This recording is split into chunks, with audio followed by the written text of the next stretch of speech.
G'day Spurs fans, Paul Hotspur hippie here, the only psychedelic soccer show on the internet. Thought I'd just check in with you. Bugger all happening on the Spurs front. I'm still enjoying my peace and tranquil time out from watching YouTube and listening to Talk Sport and all that, because there's no point at the moment. But the headlines pop up in my feed and just get them off my screen. Things like, should Anne have a plan A and plan B and all. It's just going to be another 10 odd days of the wailing and gnashing of teeth. The only antidote for it is a good game of football. So I'm just ignoring all that and I'm waiting for it. Such a waste of energy. You might as well have the hypothetical question or discuss if the Sydney Harbour Bridge was made out of cheese. What would be better, Stilton or Havarti? It's pointless, because the thing is, as we all know, Ange is not changing. That is it. So you can discuss it all you want. You can debate, say this should happen or Ange should do this, and be more pragmatic. It's all a complete waste of effort, because it's not happening.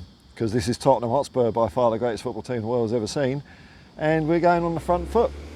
And I think this, I think the loss, I'm looking at silver linings. By the way, I'm taking a break from work today. I always head for the nearest patch of green or blue when I'm on a break, just so I can enjoy a bit of nature. And it's always disappointing. This morning was a case in point when I pull up and it's a bloody golf course. There's so many golf courses in Sydney, but I did find a tiny little park, sans kinder at the moment, so we're all right. What was I on about? Yeah, a silver lining I took from the defeat to, I can't even remember who we played now. Who was it? Wolves, that was it.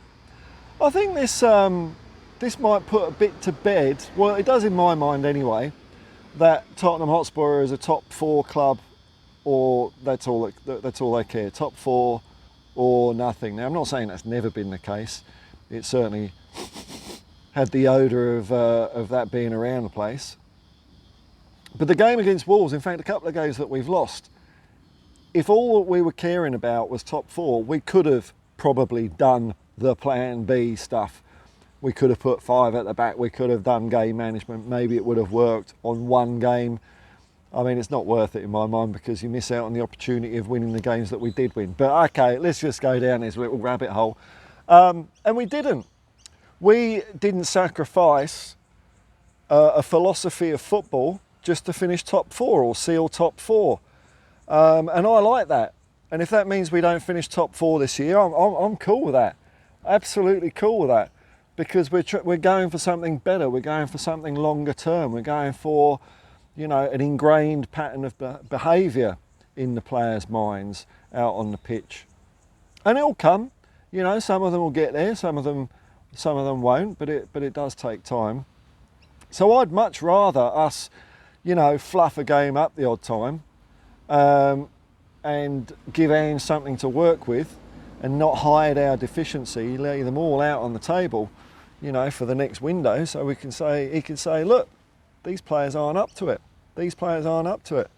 So I don't see us being really a safe bet for top 4, if you know what I mean, under those circumstances. Just, knocking in results, 1-0, blah, blah, blah, just to get into Champions League next year. I'd rather finish 5th or 6th and keep trying, maybe even keep failing. Because I'll tell you this for nothing, you don't get to be the best or be any good at something, let alone the best, without cocking it up. You don't just, no one is instantly born with, natural ability. I don't believe that. When you look at footballers that it's been said they have natural ability, quite often they were kicking a ball around from when they could walk. So it's not, to me, a question of natural ability. It's just whether you find something at a really young age that you love. And natural footballers seem to have done that. Like Glenn Hoddle used to kick a ball around all day outside all the time, but then when he was in his bedroom he had a sponge ball that he used to kick around. So that's how you become natural. But you can become good at anything, with a bit of perseverance, and that's what we're trying to do at Tottenham. So I'm not really following anything at the moment. As I said, until we play again, it's probably going to be lean uploads because I am working really quite hard at the moment. I've got about 10 more days until I've made it. I mean, I can see the finishing line. It's all going to be good. But I've been enjoying other things on the internet, and I'll give you this for nothing. There's a great podcast I listen to. It's called The Final Guys. I don't know them. They don't know me. The Final Guys. I've mentioned it a couple of times, but it's got the VHS video store vibe from that sort of era. So when they're doing movie reviews, it brings back a lot of memories, or it piques my interest for newfound things to look at. Case in point, Significant Other. If you get a chance to see Significant Other, check it out. It's quite a new film, but it's bloody excellent. And Final Guys are doing a rundown on that next year. Anyway, I'm digressing away from football because not a lot is happening. I heard that Jurgen Klopp, Clippity Klopp, got annoyed with the Liverpool fans when they all got on a player's case for fluffing up a pass. Well, that's football, Jurgen. If you can't stand the heat, maybe you should get out the kitchen, which is what he's doing anyway, bless him. Man City are playing Brentford tomorrow morning, or have they already played? I don't know, it's all a blur, isn't it? But we're in action on this, not this weekend, of course, because Chelsea have got to get stuffed by Liverpool in the cup final. I hope that happens. I hope neither team wins a cup, but that's not possible in football. So I suppose out of the two, I would rather Liverpool win it than Chelsea. Although with Chelsea, it would have the silver lining that it would keep Poch around perhaps a little bit more, because he's not doing a very good job. Well, he's doing a very good job. Sorry, I nearly blew his cover. Agent Poch, you're doing a fantastic job out there, mate. Keep going, keep on getting those bits of silverware. I don't want to hear from Spurs fans, oh, Chelsea have won a trophy and we haven't. I mean, would you rather be Chelsea? I mean, they're down the road. You can go, you can buy a blue shirt if you want to, but there's no bloody way I'd rather be Chelsea. They've got no pedigree. They've got nothing about them, no identity. Spurs, we're forging an identity. It's taking time. There's bumps in the road, man. And I'm quite happy not watching speculation and anything like that at the moment. I'm nice and peaceful, nice and calm. I found a little spot. Trees, eh? You can't beat that. That gets a bit of oxygen into your lungs. But I am looking forward to the return of football, which is miles away yet. I'll be doing watch-alongs for it.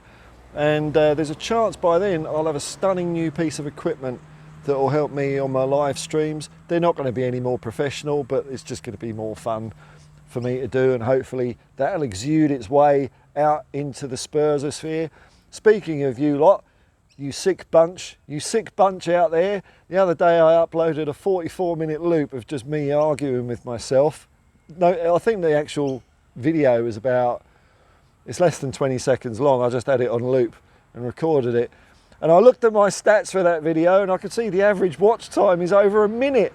It's 45 minutes long. But I'm thinking, what kind of people out there would sit there and put themselves through that? So shame on you out there, but it is quite funny. There's no hidden message, there's no Easter egg, there's no nothing. So if you watch it, just have a quick look and then duck off again and go and do something nice with your life. But I thought that was quite funny. Anyway, folks, it's time to get back on the road. And I'll speak to you soon. Peace and love, man, and come on you Spurs.